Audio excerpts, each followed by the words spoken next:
Olá, boa noite.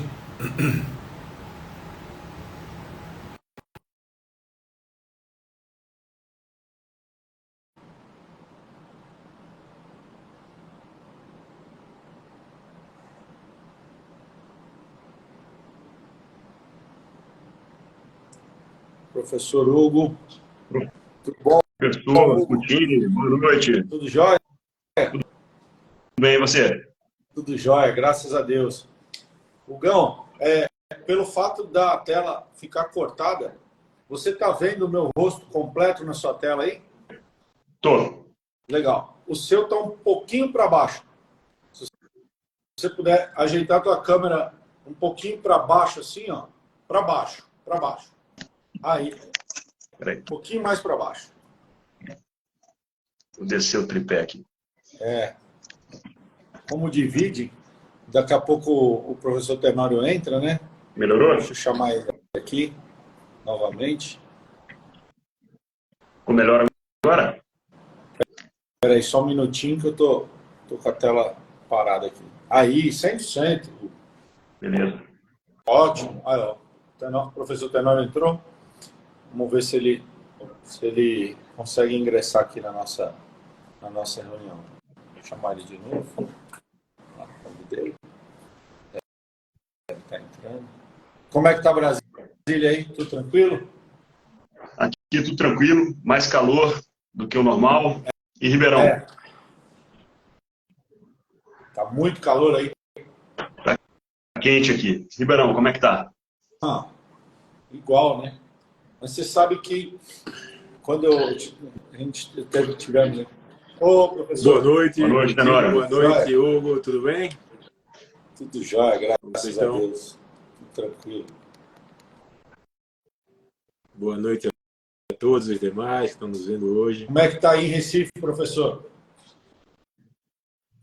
Tudo ótimo, calorão danado aqui. Só resolveu aparecer de vez, ainda bem. Tava Muita chuva. bastante chuva aí, é. Tava chovendo bastante nos últimos meses. Normalmente acaba de chover ali em setembro, comecinho de setembro, mas se estendeu bem Bastante. dessa vez. Bom, vamos iniciar aqui. Obrigado pela presença, professor Hugo, professor Tenório. Sempre uma satisfação enorme estar com vocês, dividir aqui, né, um pouco do nosso tempo com vocês. Quem nos assiste no Instagram, uma iniciativa do Grupo Finanças Servidor, durante a semana do servidor, né? Então, teremos aí uma sequência de 3 lives, sempre no mesmo horário, às 19 horas. Hoje, investimentos. Amanhã, vamos falar de Previdência, Imigração e Regime. E na quinta-feira, vamos falar de proteção, riscos, aí, né? O que o mercado tem para auxiliar nisso tudo. E, como não era de esperar menos do Grupo Financeiro Servidor, trazemos aqui 2 feras, né? 2 especialistas aí nos assuntos. Inclusive, queria que vocês contassem um pouquinho dessa história de como vocês se conectaram, né? E como é que vocês estão atuando hoje nessa atividade e depois a gente debater sobre previdência. Antes da gente iniciar e passar a palavra para vocês, quem é seguidor do professor Dr. Rodrigo Tenório ou do professor Hugo Afonso, ou até mesmo meu seguidor aqui no Instagram pessoal, sigam o Finanças do Servidor, um perfil voltado para a sua necessidade específica, com bastante conteúdo semanal vindo dos professores, vindo dos profissionais e que pode auxiliar vocês em várias situações. Então sigam o @Finanças do Servidor, sigam também os professores, quem é seguidor de um de outro, né? Sigam lá o @Hugo Afonso, o também professor Rodrigo Tenório, trazendo bastante conteúdo para vocês. Mas vamos lá, então, obrigado mais uma vez. Professor Dr. Rodrigo Tenório, está contigo aí a bola. Conta um pouquinho para a gente como é que foi como é que o senhor encontrou aí o professor Hugo, né? E como é que se deu essa parceria. Conta um pouquinho. Obrigado, Putinho. Antes de mais nada, é um prazer novamente estar contigo, com o professor Hugo, os nossos demais alunos que aqui estão. Eu, quando fui tirar o CFP, que é aquela certificação Certified Financial Planner, né, uma certificação mais importante do país em planejamento financeiro, eu procurei no Instagram se algum servidor já a tinha. E encontrei Hugo, porque na época era possível você tirar o CFP sem trabalhar em banco. Você poderia simplesmente exercer a sua atividade de professor, fazendo tutorias, desde que a fizesse sob supervisão de alguém com CFP. Hoje em dia isso não é mais possível, por isso que vai ficar quase impossível para servidor público tirar o CFP, né? Depois da mudança de regra. Aí mandei uma mensagem pelo Instagram para o Hugo. Olha, tudo bem, eu estou tirando certificação, já passei nas provas, vi que você tem também. Você toparia ser o meu mentor? Você toparia me acompanhar nesse período em que a atividade prática fosse avaliada? Aí o Hugo foi muito gentil, como sempre, muito solícito, topou imediatamente, me orientou do começo ao final. Foi um ano de acompanhamento, mas mal sabia ele que era ele me avaliando e eu o avaliando, porque eu já pensava nisso, de indicar um planejador de minha confiança para os alunos, né?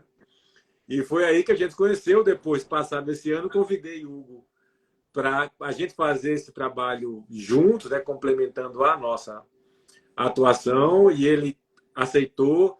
Chegou a ser tutor de um curso meu ao vivo da educação financeira, os alunos gostaram demais de Hugo. Aliás, sobre isso nós teremos novidades em breve, na volta do curso de educação financeira com um novo formato. E a partir de então que a relação foi se estreitando.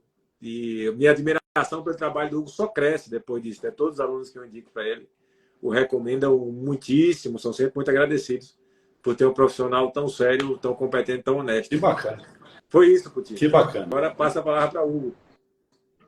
Da minha parte, é só agradecimento também por essa oportunidade, porque eu conheci o trabalho do professor Tenório por meio de um amigo, servidor público também, que já o seguia, e adquiri o livro.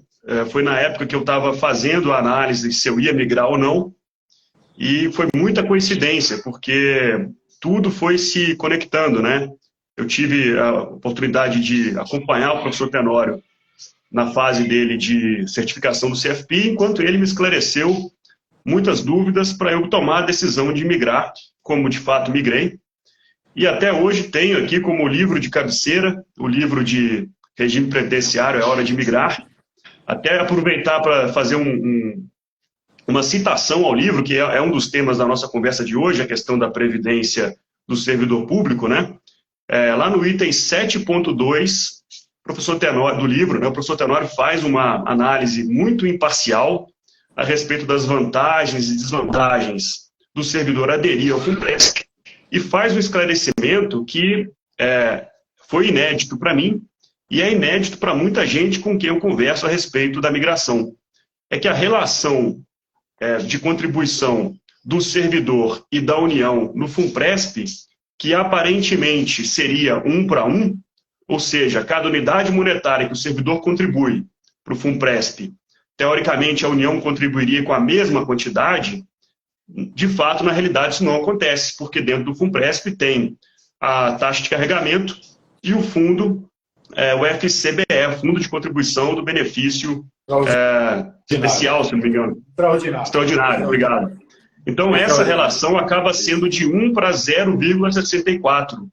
Então, nas nossas conversas com os alunos do Grupo Finanças do Servidor, com aquelas pessoas que contratam a tutoria específica para migração ou que contratam o planejamento financeiro, a gente sempre faz questão de esclarecer isso, de fazer referência ao livro do professor Tenório, para que as pessoas saibam melhor, né, o que elas estão adquirindo, qual a escolha que elas estão fazendo. A gente não tem nenhuma objeção contra o FUNPRESP, ou a favor do FUNPRESP, ou a favor do PGBL privado ou não. Assim, tudo é uma composição, tudo é uma análise personalizada para cada servidor que tem uma situação específica, né?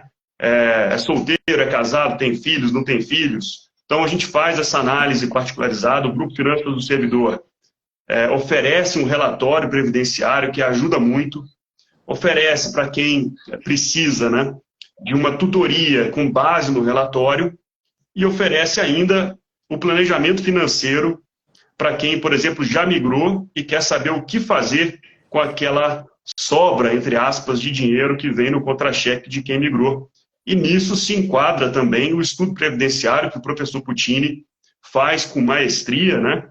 Então, a gente consegue aqui, como servidores públicos, trazer para os colegas servidores públicos, e essa live, essa semana é uma semana especial, porque no dia 28 é o dia do servidor público, então a gente, no grupo dos Finanças do Servidor, a gente aumentou a frequência de lives, né? Então, é live terça, quarta e quinta, para oferecer para os servidores esses momentos de reflexão, né, de conteúdo destinado especificamente ao servidor público, tratando de planejamento financeiro. Então, fui até um pouco além aqui de como que a gente se conheceu, né, professor Tenório? Mas também o senhor me apresentou o professor Puccini aí, que se tornou um grande amigo aí, um grande mentor, e a gente teve a oportunidade de se conhecer pessoalmente, finalmente, na semana passada, né? Porque foram vários meses aí trabalhando online, que as novas tecnologias nos proporcionam.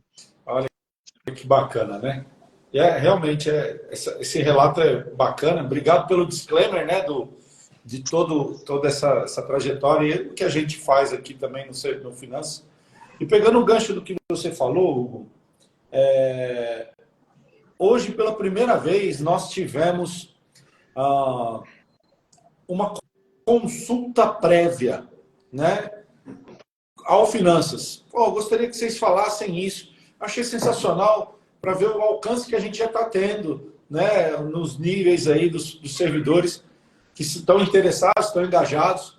E para contextualizar, uma advogada-geral da União, procuradora federal, tomou a decisão de migrar na última janela da federal, em 30 de novembro, e veio até nós com uma aflição.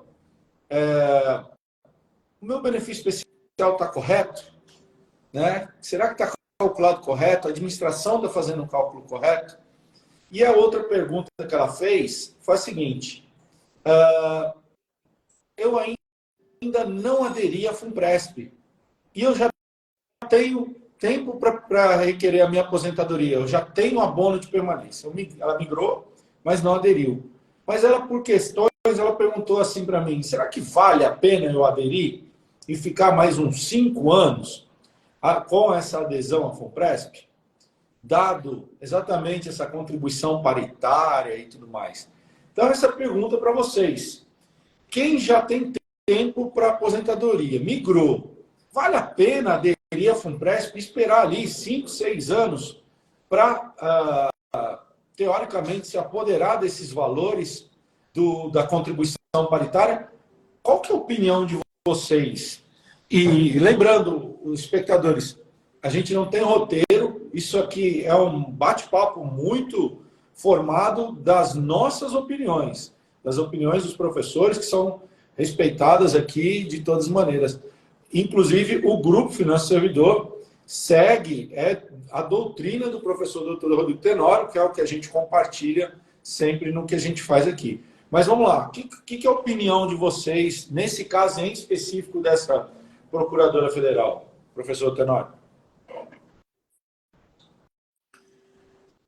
Puccini, fosse ela, iria pensar nas consequências dessa filiação à FUNPRESP com pouco tempo para se aposentar, porque afinal ela já completou o tempo, agora ela vai optar em qual momento ela vai executar a escolha de aposentadoria.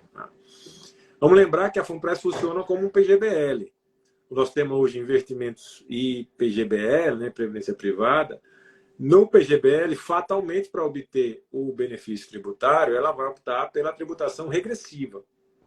O que significa que aquilo que foi aportado nos primeiros 2 anos sofrerá uma tributação de 35%. De 2 a 4, 30%. De 4 a 6, 25%. Então, ela vai ter, na verdade, uma composição de alíquotas aí.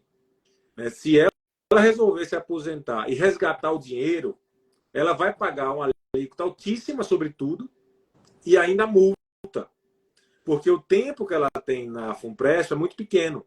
Ela vai levar somente parte do que a União aportou, é uma parte pequena, porque são só 6 anos, em virtude dessa saída dela. Se ela quiser permanecer na FUNPRESP, ela vai ficar vinculada, poderá optar por uma renda, mas ela vai correr riscos desnecessários por um período curto em que ela gozará da contribuição paritária da União.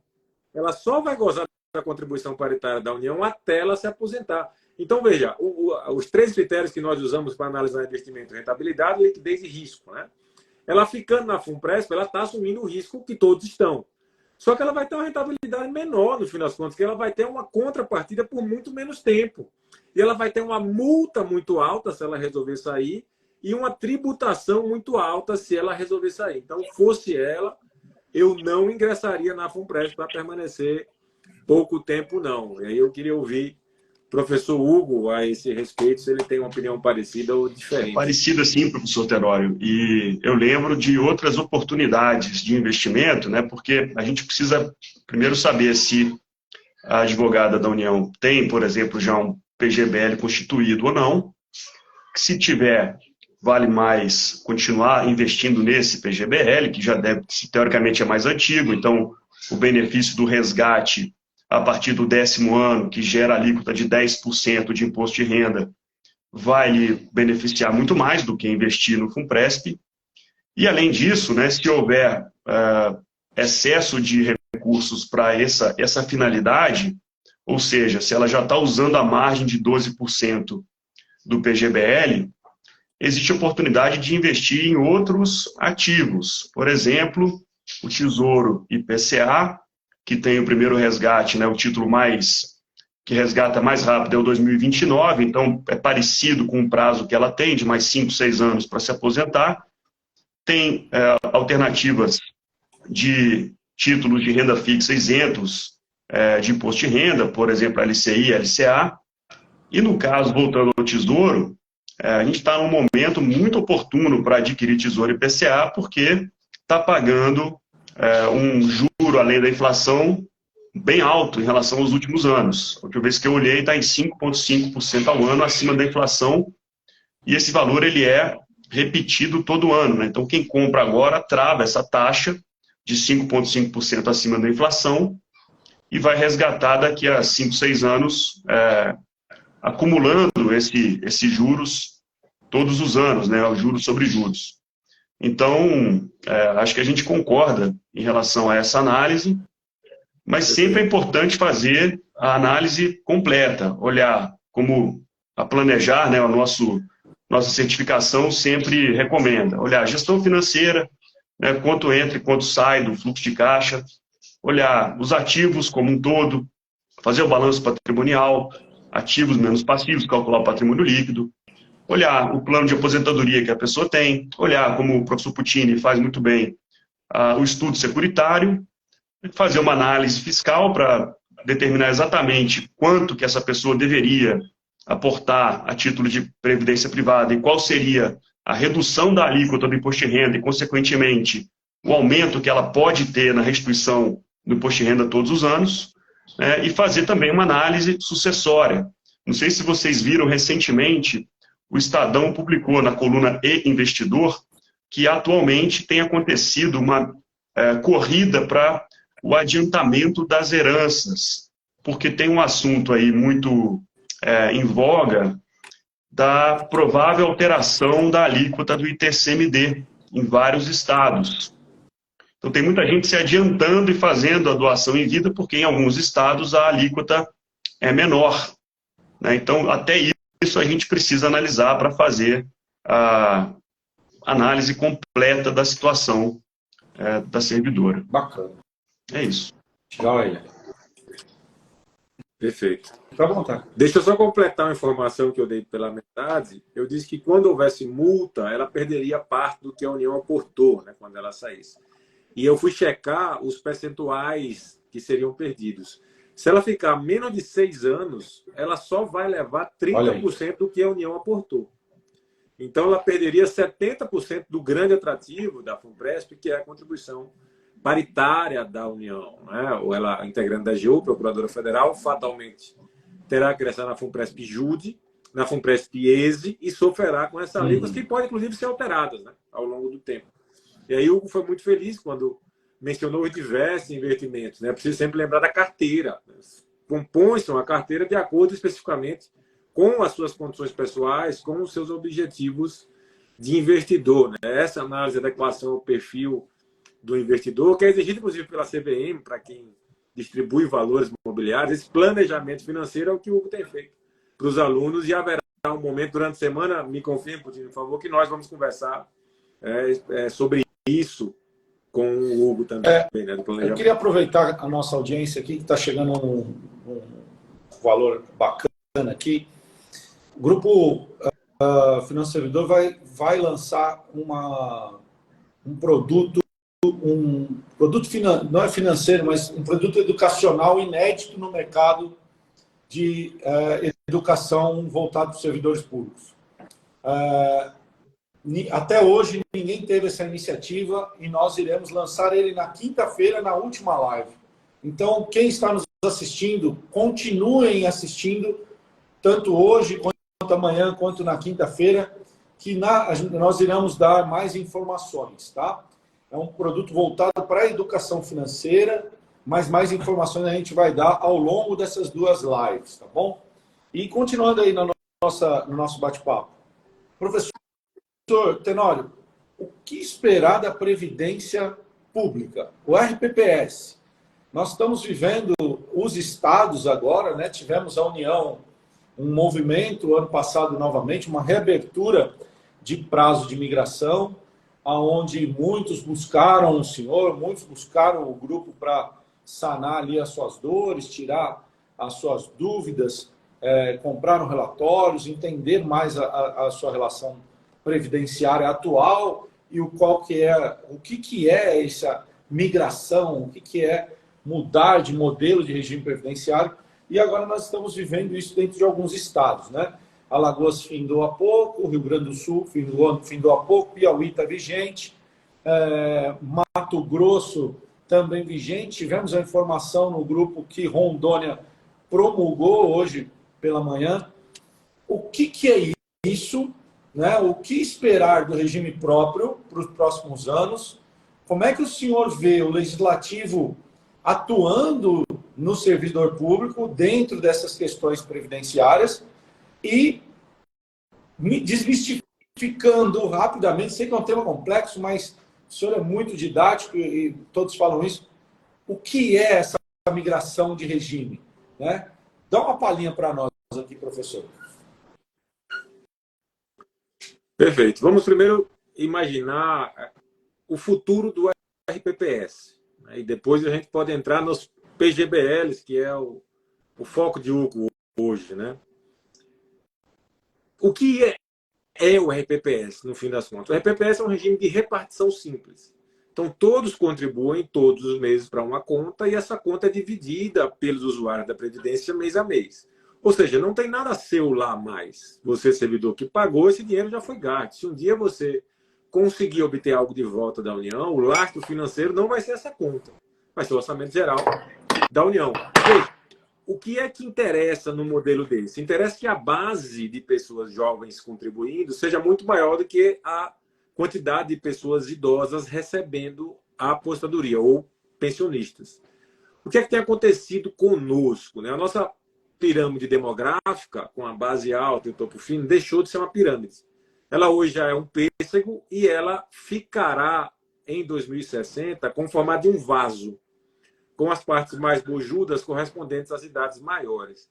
A expectativa de vida em 40 no Brasil era de 45 anos e meio. Em 18 já era de 76,3 anos. Se vocês olharem as tábuas atuariais, que é só uma tábua com data prevista de morte, que as seguradoras usam para pagar benefícios do PGBL ou do VGBL, para a nossa faixa de idade já está em torno de 85, 86, 87, a depender da tábua utilizada. Em 40, a média de filhos por mulher era de 6,1. Em 16, essa taxa já estava em 1,69. Desde 2005, nós já não alcançamos a taxa de reposição no Brasil, que é de 2 filhos por mulher.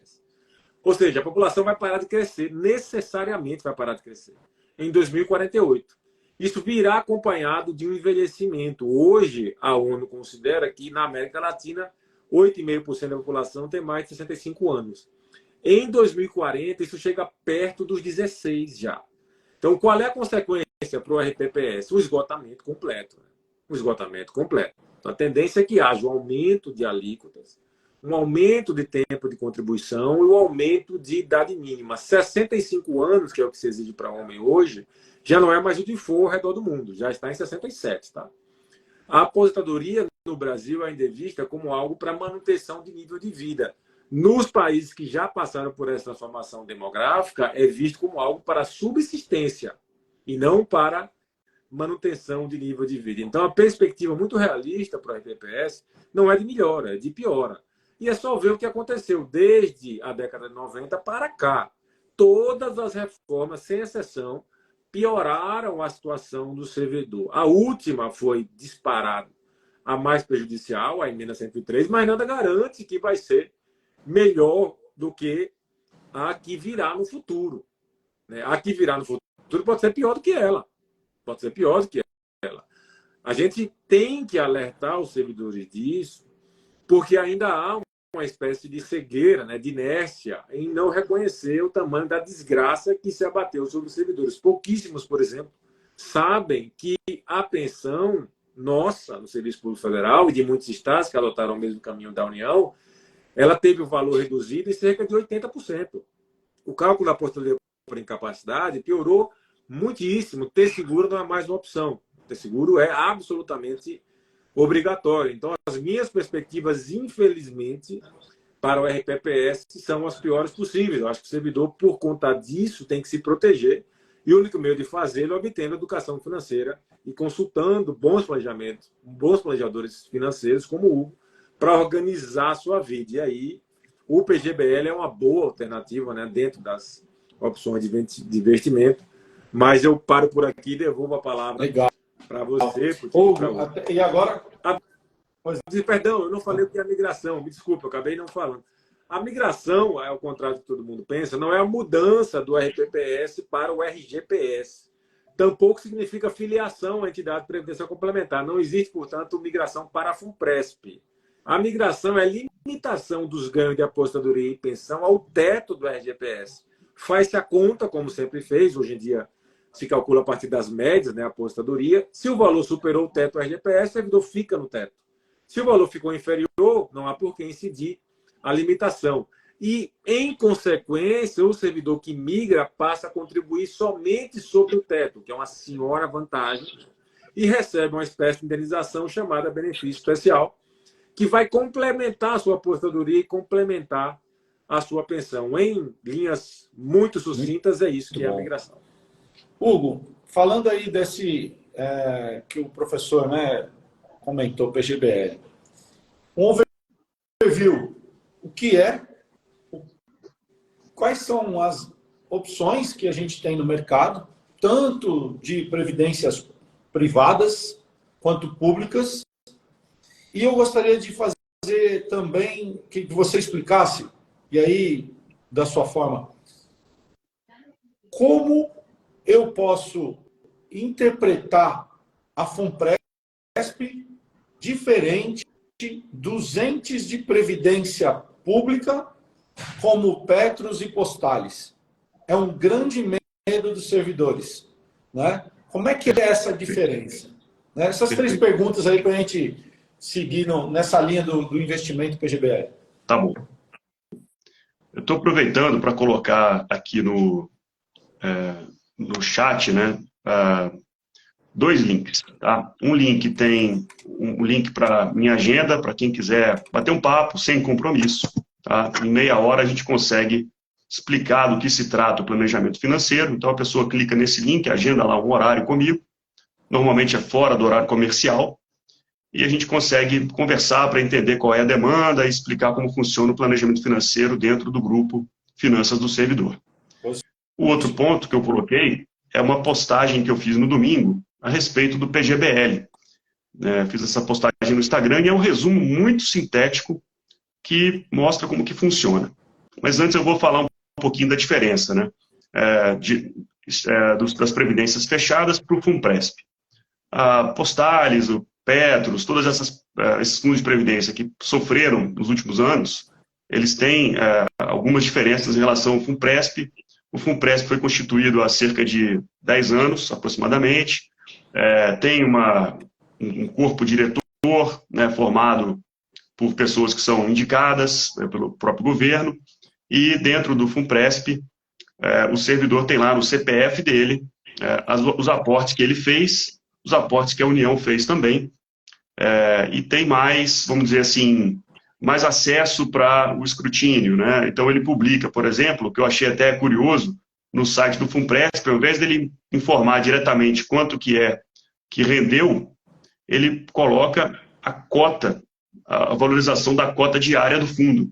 Então, para eu calcular quanto que o Funpresp rendeu, como eu não estou lá, não aderi ao Funpresp, não tenho o extrato, eu precisei calcular na mão, né? O preço da cota de hoje, menos o preço da cota há 10 anos, e, incrivelmente, me surpreendeu que o Funpresp está rendendo muito perto da Selic, tá? Então, eu não acho que é ruim aderir ao Funpresp, já como eu falei antes, cada caso é um caso, o servidor precisa ter consciência de que a proporção não é 1 para 1, tá? Mas é possível fazer uma composição de, por exemplo, se for benefício, se for vantajoso para o servidor, ter uma contribuição percentual ali de 5%, vamos dizer, no Funpresp, e os outros 7% para inteirar os 12%, ele pode fazer um PGBL. Tá? O PGBL é Plano Gerador de Benefícios Livre, e o VGBL é Vida Gerador de Benefícios Livre. São 2 planos de previdência complementar. O P de plano é destinado a gerar essa vantagem tributária, então até 12% da renda bruta pode ser abatido como dedução do imposto de renda. Isso reduz a base de cálculo, e aí reduz a alíquota e aumenta, em vários casos, aumenta a restituição. Tá? O VGBL não tem essa vantagem. O VGBL é destinado àquelas pessoas que não recebem um salário como servidor público, como o funcionário CLT. Já recebe o salário líquido de imposto. Então, para o servidor público, o PGBL se aplica, e aí o outro passo é escolher entre a tabela regressiva e a tabela progressiva. A gente faz isso por meio de uma planilha que considera a realidade de cada um. Então, de novo, é necessário fazer análise caso a caso para mostrar por que deve escolher o PGBL e por que deve escolher a tabela regressiva, que é a maioria dos casos. A tabela regressiva, como o professor Tenório falou, ela começa tributando 35% até 2 anos, se a pessoa resgatar até 2 anos, e uma diferença importante é que a tributação do PGBL é sobre todo o patrimônio, enquanto a tributação que incide sobre o VGBL é só sobre o rendimento. Então, essa explicação também precisa ser feita, a gente faz isso durante as reuniões de planejamento financeiro. Agora, tem um ponto importante, né? Tanto o PGBL quanto o VGBL, eles estão, por enquanto, né, isentos da tributação de transmissão do patrimônio por causa mortes e doação. Então, essa é uma forma de fazer o planejamento sucessório, né? Porque na hora que você faz o PGBL ou o VGBL, o titular aponta quem são os beneficiários, e no ato do falecimento do titular, esse patrimônio passa para os beneficiários sem pagar imposto de transmissão, que gira em torno de 5%, em alguns estados já é 8%, e a tendência é esse imposto aumentar nos próximos anos. Tá? Então, é toda uma estratégia que precisa ser criada. Tentei aqui resumir muito rapidamente o que é o PGBL, o que é o VGBL, o que é o Funpresp, o que é um fundo fechado, né, da Petros, da Postales, que são fundos específicos para os funcionários dessas empresas públicas. Aí coloquei, de novo, né, no chat aqui, os links para as pessoas acessarem tanto a agenda quanto essa publicação sobre o PGBL. E queria convidar a todos para que fiquem à vontade para nos enviarem perguntas, né, aqui pelo chat ou posteriormente pelas contas que nós temos no Instagram. Vai ser uma satisfação poder respondê-los individualmente. Tini, faltou responder alguma coisa? Me ajuda para poder completar aqui, por favor. Tranquilo, tranquilo. Foi bom você ter falado. Pessoal, as perguntas que vocês estão colocando aqui no chat, a gente não consegue ver, elas vão passando, tem muita gente entrando. Se vocês puderem mandar no direct, eu garanto a vocês que tanto o grupo quanto os professores irão responder todas as suas perguntas, tá? Rapidamente, eu tentei ler aqui, mas não consegui. Mas se vocês quiserem mandar lá no chat, a gente responde a todos. Certa vez, vendo mais de uma dezena aí das palestras do professor Dr. Rodrigo Tenório, eu aprendi com ele que o servidor público, quando ele entrou para a carreira pública, ele tinha duas certezas. Ele afastava a riqueza e afastava a pobreza, né? E a pobreza vem, como ele mesmo disse, vem ficando muito próxima, né? A dificuldade que está sendo imposta pelo legislativo. Pensando em previdência pública novamente, FUNPRESP, professor Tenório, existe risco da FUNPRESP investir em fundos de previdência fechado hoje? Como que funciona esse mecanismo de eu pegar o dinheiro do dinheiro investido, né? Vamos simplificar, e investir em outros locais? Existe esse risco de também contribuir lá na frente, também não ter a razoabilidade do meu dinheiro? Deixa eu dar só umas pinceladas em relação à FUNPRESP. A FUNPRESP, em relação aos outros entes, ela tinha uma natureza diversa. Então, os CIPETOS, Postales, FUNCEF eram entes com a cara de privado, e eram entes privados. A FUNPRESP tinha natureza pública, por determinação constitucional expressa, artigo 40, parágrafo 15 da Constituição. Mas aí vem a MP do ano passado, posteriormente convertida em lei, e muda a natureza da FUNPRESP. Então, a FUNPRESP deixou de ser pública. Muita gente não sabe disso, né? Mas a FUNPRESP agora é uma entidade privada. Ela não é mais uma entidade pública. E quais as consequências disso? Bom, primeiro, as remunerações, as vantagens dos membros das diretorias executivas, elas não são limitadas ao teto constitucional. Tá? Então, a remuneração pode alcançar níveis do mercado, 50, 60, 70, 80, 100 mil, a depender do grau de formação. Segundo, a FUNPRESP não está mais submetida à legislação relativa à licitação da administração pública federal. Agora, a FUNPRESP se submete à legislação federal aplicável às empresas públicas e sociedades de economia mista, tá? O novo artigo 8º, inserido pela MP, convertida em lei, dá essa benesse à FUNPRESP, que de um lado é bom, porque aumenta a agilidade dela no mercado, mas por outro traz um risco maior, porque não será exigida, por exemplo, licitação na escolha de seguradoras, na escolha de gestoras. A FUNPRESP funciona como um PGBL, como outro qualquer. Então, ela escolhe onde ela vai aportar esse recurso. Eu gosto muito da governança da FUNPRESP hoje, porque ela tem um conselho deliberativo formado por metade de pessoas indicadas pelos patrocinadores e metade dos patrocinados, e um conselho fiscal com metade, de novo, dos patrocinadores e metade de patrocinados. Presidência do conselho deliberativo é dada para aqueles oriundos dos patrocinadores, presidência do conselho fiscal é dada para os servidores. Então tem um equilíbrio interessante, mas que ruiu, pelo menos um pouco, com essa mudança da natureza da FUNPRESP. Bom, ela precisa investir de acordo com o plano de investimentos dela. Ela pode adotar essa opção de investir em outros fundos. Há um comitê gestor de investimentos na FUNPRESP. O que é necessário fazer? Manter a atenção máxima, né? Os servidores precisam acompanhar isso a fundo, porque a FUNPRESP hoje ela pode sim ser substituída por autorização constitucional por uma entidade privada qualquer, inclusive esses outros fundos. Porque a Constituição permite que se utilize fundo aberto ou fundo fechado. O que é que está faltando? Está faltando uma lei complementar a ser aprovada e que ainda não foi. Tá? Então, eu vi algumas pessoas perguntaram aí quais são os riscos. Os riscos são muitos. O risco de ingerência política é evidente, né? Especialmente com essa ausência de limitação de gastos com remuneração na diretoria e ausência de regras licitatórias comudantes. Então, não se sabe quais serão os critérios que serão utilizados para a escolha, né, daqueles que trabalharem para a FUNPRESP. Hoje, a FUNPRESP Júri já passa de 1 bi. A ESE já passa de 6 bi. Esses fundos já são muito relevantes, acabaram de ser criados. 10 anos não é nada. Né?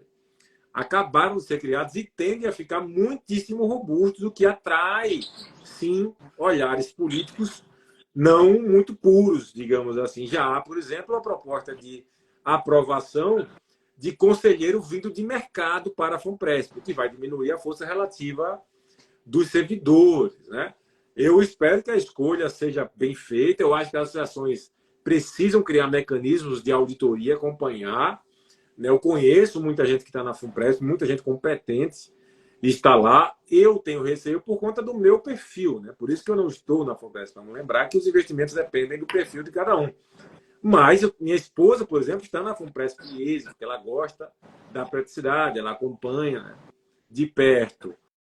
Hugo trouxe um ponto muito relevante. Hoje a rentabilidade está próxima da taxa Selic. Veja, a rentabilidade que serve para todo mundo, né? Pessoas que não estão mais longe de se aposentar, será que não poderiam assumir um pouco mais de risco? A FUNPRESP hoje já tem perfis diversos, mas será que esses perfis atendem todo mundo? Eu gosto muito da ideia sugerida por ele de combinar a FUNPRESP com mais outro PGBE, né? Não concentrar todo o recurso num órgão só, porque isso é o maior erro que você pode cometer em termos de investimento.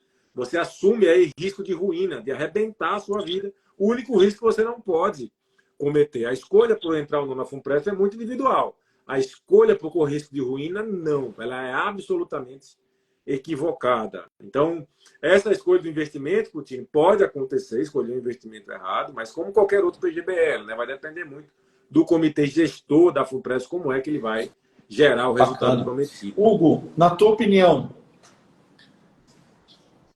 vou retroceder, desculpa. Certa vez eu fui olhar um pouquinho esse mercado de PGBL e vi que os maiores fundos eram detidos por dois bancos privados, por dois bancos públicos, Caixa Econômica e Brasilprev, né? Na verdade, não os bancos, né? Mas as seguradoras desses bancos, porque os bancos não podem comercializar esse tipo de produto. Eles são produtos de carteira securitária, né? Então, mas está lá a Brasilprev e a Caixa, eu não sei qual é a seguradora lá que administra. Na tua opinião, PGBL, de banco, de casas de investimento ou de seguradoras, como Icatu Vanguarda, que tenha uma experiência vasta em seguros? Eu acredito que hoje a seguradora detém a maioria dos PGBLs, os melhores, né, que estão no mercado aí, em termos de casas de investimentos e também da seguradora. Qual é a tua opinião sobre isso? Partindo por privado agora, bancos, casas de investimento, as XPs, como é que chama lá, os correspondentes, não é... Corretoras. As corretoras, né? Ou as seguradoras? O que você vê no teu dia a dia? O que você recomenda? Perfeito. Eu vou evitar falar nomes e marcas, mas o que acontece de forma muito comum, muito frequente, é a gente receber servidores que eventualmente já têm a previdência privada antiga, antiga que eu vou dizer assim, foi contratada em 2000, 2004, 2005, e vem de bancos públicos, né, de seguradoras de bancos públicos que cobram taxas de administração muito altas e não tem a relação risco-retorno adequada. O que eu quero dizer com isso? O fundo não está rendendo, não está entregando nem o resultado igual a Selic, por exemplo, a renda fixa. Tá?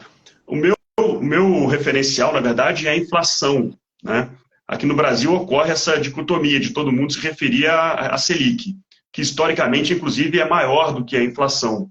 Tá? Mas o que a gente deve olhar é se o dinheiro está valorizando no tempo, e o indicador para isso é a inflação. Então, chega um fundo da seguradora de um banco público que cobra 2% ao ano de taxa de administração e está rendendo, por exemplo, 95% do CDI. Quando a gente compara nas ferramentas que hoje são abundantes, né, de acesso irrestrito, qualquer cidadão consegue fazer uma análise simplificada.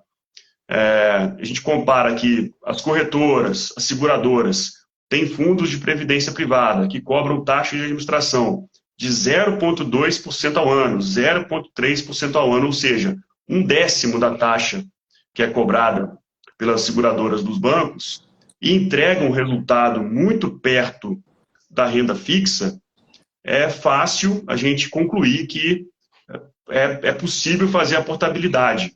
É indicado fazer a portabilidade ou contratar as seguradoras, né, que têm as previdências privadas com essas condições melhores. Tá? Então, o estágio, né, o processo de fazer o planejamento da aposentadoria usando o PGBL tem esses dois estágios. O primeiro é calcular se vale a pena o PGBL, quanto que a pessoa precisa investir por mês e por ano, quanto que ela vai ter de retorno em termos de redução da alíquota, de aumento da restituição, e depois o estágio de escolher o fundo de investimento. Aí veja o que eu falei, né? Todo mundo consegue entrar e fazer uma análise. É mais ou menos isso, mas precisa ter um conhecimento especializado. E o que a gente quer fazer é tirar esse peso dos ombros, né, dos servidores, porque a gente se especializou nesse assunto. A gente consegue olhar um fundo e olhar o índice de Sharpe, por exemplo, ver o patrimônio líquido do fundo, né? A gente está especializado, a gente estuda isso o dia inteiro. Então, a gente consegue transmitir isso para o servidor com uma segurança maior e com uma imparcialidade, porque a gente não está ligado, recebendo comissão de nenhuma dessas seguradoras ou corretoras. Tá? Então, em síntese, é isso que acontece. Agora, eu acho muito importante recomendar que o servidor questione ao gerente do banco que lhe atende, ao corretor, ao agente autônomo das corretoras, tá? Porque a quantidade de fundos de investimento e de fundos de previdência privada é muito grande e é praticamente impossível a gente selecionar um fundo campeão. Assim, eles oscilam, né? De ano para ano tem um fundo que foi o campeão. Só que se você ficar tentando acertar o fundo que foi o campeão ano passado, não vai ser o campeão neste ano. Então você precisa olhar um histórico maior para poder fazer uma escolha mais acertada e evitar a portabilidade no futuro, né? Porque a portabilidade, na hora que você faz, ela zera a contagem de prazo para o resgate. Então, como o professor Tenório falou mais cedo, se eu quero me aproveitar dos 10% de tributação sobre o PGBL, que começam a incidir a partir do 10º ano desse fundo em carteira, eu preciso evitar a portabilidade ao máximo. Então, é um trabalho bastante assim concentrado, né, de escolher um fundo de previdência. Tá? Então, a gente conta com essas fontes de informação. O gerente do banco, o corretor, o agente autônomo de investimento, as ferramentas de análise e, principalmente, a opinião do servidor que está fazendo essa contratação. Tá? Então, é assim que funciona. É difícil, mas não é nada impossível, não é nenhuma engenharia aeronáutica ou de foguete. A gente consegue fazer isso. Bacana. O professor quer complementar alguma coisa? Sim, precisa ter cuidado, né, com as ofertas que são feitas por bancos e seguradoras. Né? Tem que ter pelo menos alguns parâmetros para os servidores. Se o banco está te cobrando uma taxa de 2% num fundo de renda fixa ou num fundo que simplesmente acompanha o índice Bovespa, está caro. Está caro. Né? Procure simplicidade, procure entender o que é que o seu plano te oferece. Se você não consegue entender o que o plano te oferece, não entre. Tem muitos planos para quem busca renda, antigos, que têm tábuas atuariais e taxa de conversão do valor final em renda muito, muito favoráveis. Então, às vezes, o banco faz uma oferta dizendo assim, olha, a taxa de administração é um pouco menor. Só que embutida nessa oferta está a falta de informação de que a conversão que você teria em renda, se é isso que você deseja, seria muito melhor se você ficasse no PGBL antigo. Então, acho que essa atenção, essa consulta ao profissional é muito relevante. Procure informações antes de decidir pela portabilidade ou não. Se você adquiriu um fundo recentemente com essa taxa alta que eu mencionei há pouco, aí fica fácil fazer portabilidade, tá? Esqueça essa história, como bem disse o professor Hugo, de achar o melhor fundo. Isso não existe em nenhum investimento. Nunca existe um melhor. Existe um mais adequado para você, para os seus objetivos. O Peter Lynch, que é um gestor extremamente famoso, né, na história dos investimentos, ele cuidou de um fundo chamado Magellan. Para vocês terem uma ideia, ele teve um desempenho no período melhor do que o do Warren Buffett. Um gênio. Ele dizia, olha, se você acertar 6 de 10, você é excepcional no que você faz. 6 de 10. Né? O investidor ótimo é aquele que mantém a cabeça fria, não faz besteira quando todo mundo está fazendo besteira. Então você não tem que ser o gênio da lâmpada, não, para escolher o melhor investimento. Você tem que escolher aquele adequado a você, sem grandes peripécias. Né? O tempo vai trabalhar por você. O fator mais importante, na verdade, do investimento é a sua disciplina, a constância e não fazer uma besteira muito grande, para não incidir no risco de ruína. Consulte o planejador como o Hugo antes de resolver fazer essa mudança, por mais vantajosa que pareça a proposta feita pelo banco para você. Se eu tivesse aqui um botão para a gente fazer uma sonoplastia, eu iria fazer o... estamos chegando ao fim. Uma pena, né? Mas é sempre muito bom partilhar desses momentos com vocês. Passaríamos horas aqui. Acredito que a audiência só aumentou incrivelmente. Sinal que, em respeito aí aos profissionais, obrigado. Professor Hugo, coloca o link novamente aí na descrição. Por gentileza, obrigado. E vocês vão ter oportunidade de conversar com um profissional altamente capacitado, com todas as chancelas que o mercado oferece.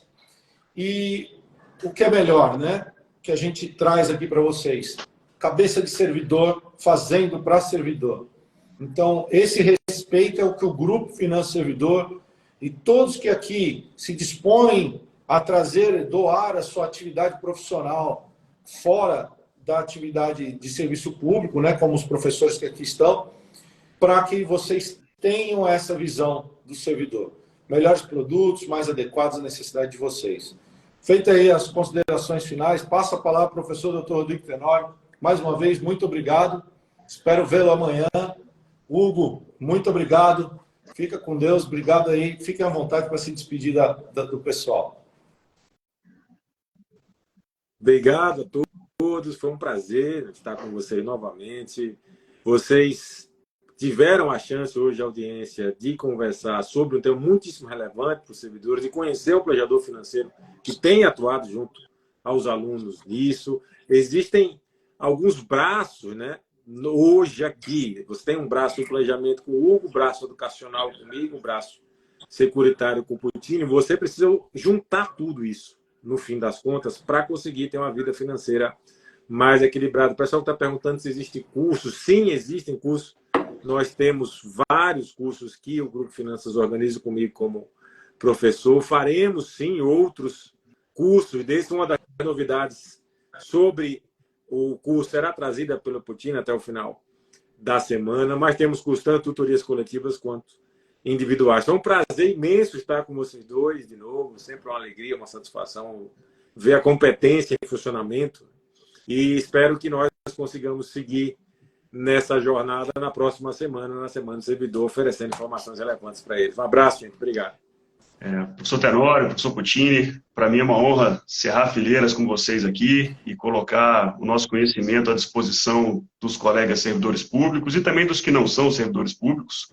A gente faz isso com muito carinho, com muito empenho, porque a gente toma o remédio que a gente receita. Né? A gente fez a migração, contratou previdência privada, contratou seguros, e a gente acredita que existem várias formas de construir a independência financeira, um futuro próspero para cada cidadão brasileiro. O Brasil tem vários instrumentos que são vanguarda. O PIX, o Tesouro Nacional, o Tesouro Direto, agora o DREX, o DIREX, que é o Real Digital, que daqui a 2 anos vai ser uma realidade. Então a gente acompanha essas modificações, o Open Finance também, que já está altamente implantado no Brasil. E é com isso que eu encerro essa fala de hoje, agradecendo a vocês a oportunidade e dizendo que a gente está à disposição aqui no Grupo Finanças do Servidor. Uma boa noite a todos. Muito obrigado. Obrigado. Sigam os professores nas redes sociais, @professor Rodrigo Tenório, @Hugo Afonso, além do Finanças do Servidor. Fiquem atentos às comunicações. Amanhã teremos mais uma live muito bacana com o professor Dr. Rodrigo Tenório e a professora Gisela Mendes, lá do Piauí. Muito prazer, muito obrigado, uma boa noite a todos. Fiquem com Deus. Até mais. Obrigado. Abraço.